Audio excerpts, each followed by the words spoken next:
All right, continuing our lecture with the garden party. This is part two.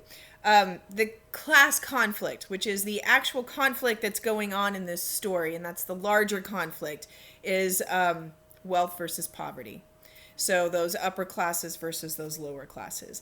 There are many ways that this plays out in the story. One of the things that Mansfield does that's absolutely masterful is the use of imagery to convey this class conflict. The garden, the way that the gardens are described in the two different places, gives us a lot of information. So the garden in the Sheridan's house is very light. There's a lot of light associated with it. It's all flowers and trees and beauty. And the purpose of the garden is holding the party. The purpose of the garden is beauty. Whereas for the lower classes down the road, their gardens are described as dark. Their houses are described as dark.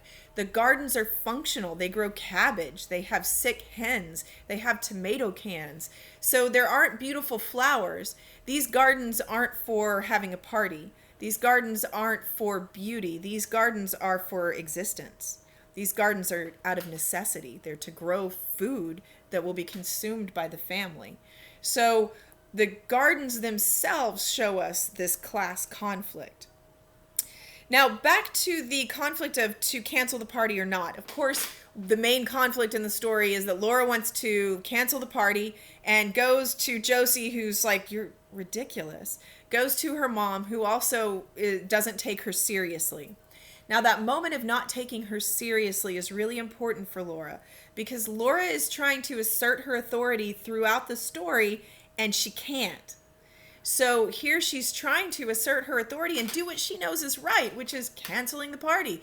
But no one will listen to her. No one takes her seriously. So I think a lot of us can identify with that.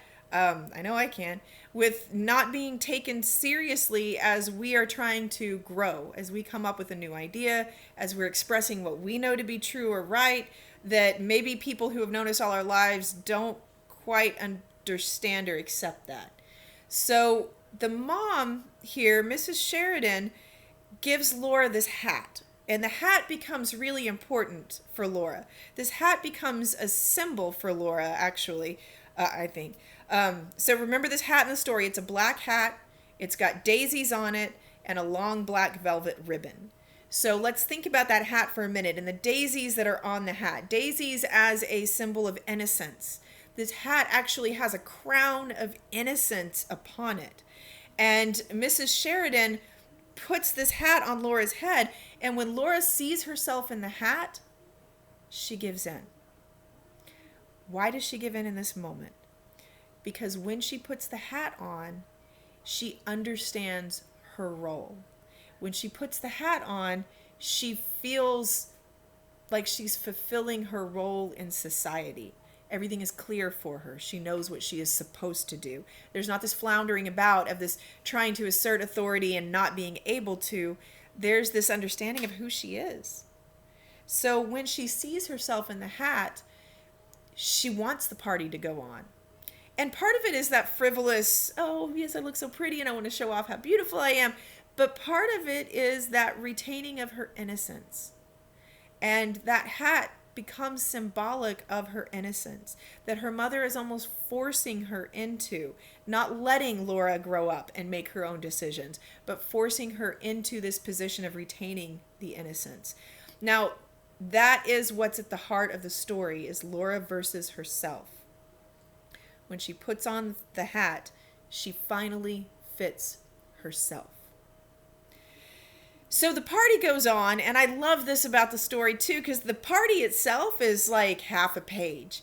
The party itself is not what's important. Even though this is called the garden party, that's not what's important. It's before the party and after the party that matters. The party itself is almost irrelevant. The party goes off without a hitch, and after the party, Mr. Sheridan brings up the death of the man down the road, which is interesting because the two men in the story are Lori and Mr. Sheridan. They're the ones who speak. And if we look at the interaction Laura has with Lori, her brother, at the beginning, Lori says, "Hey, make sure you look at my coat. It may need to be ironed." And then she almost tells him about the death down the road, but when he admires her hat, when he approves of her role within society, she stops short and doesn't. But now everyone's forced to face the reality of the situation because Mr. Sheridan mentions the death. So when he brings this up, Mrs. Sheridan rushes into action. When Laura brought it up, she kind of dismissed her. No, it's going to be fine. But when Mr. Sheridan brings it up, then of course Mrs. Sheridan bustles around and says, oh, we got to take a basket of food down to them. And she gets this basket together for Laura to take. Laura's a little hesitant. She's not sure because she says, isn't that kind of rude to give them our scraps from the party? Which, again, good question. Is it? Is it not? And Mansfield doesn't really answer that for us either. We have to decide for ourselves. Is it condescending to take the leftovers from the party? Well, kind of. But at the same time, couldn't those people probably use the food? Isn't that what we do when people die? We take food to other people's houses. So is it maybe a kind thing to do? So is it kind or is it condescending? Not totally clear. One of the things, though, I think is interesting is that Mrs. Sheridan wants to send the flowers, but when she realizes the flowers are going to ruin Laura's dress, no more flowers. So there is a limit to her generosity, which is, I think, speaks volumes. We see that light and dark imagery again when Laura goes taking the basket down because her dress is too bright and she feels out of place. She wishes she had worn a coat. Her hat is too fancy, and she wishes now that she hadn't worn the hat. So the hat which brought her comfort before is now out of context and brings her shame.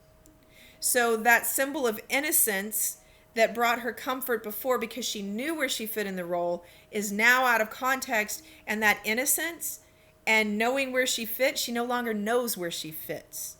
So in this new context, who is she? And that gets back to that central conflict within the story. Who is Laura and how is she going to come to terms with herself? Now, just before she leaves, her mom starts to give her a warning, but then stops short. Oh, never mind. She didn't want to put ideas in the girl's head. Now, this is a moment where Laura could have used that instruction. As we're reading, we're like, don't what? But when we get done with the story, of course, we look back and realize the mom was probably going to say, don't go in the house. But she doesn't. She doesn't give Laura this crucial piece of information that Laura would need to successfully carry out the delivery of the food. And instead, when Laura arrives, she ends up going into the house, which again is another place where she's not in control. She should have been in control and said, no, thank you, here's the food, I'm going. But instead, she's swept along. And just like before, she's swept along by what other people want her to do. And instead of asserting her authority, she does not. So her mom, by not giving her the lesson and the instruction that she needs, helps her retain that innocence, but also prohibits her growth and prohibits her taking charge like she probably should in the situation. And of course, this leads us to the climax of the story, which is that moment when Laura sees the dead man. She gets whisked through the house. She comes face to face with the widow. She doesn't want to, but there she is. The widow doesn't want to speak to her. And then she's kind of led through the house and ends up in the room with the dead man, looking at his body on the bed. And that right there is the climax of the story, what everything has been building toward. In the next part, the final part of this short series, we're going to talk about the falling action and the resolution in this story.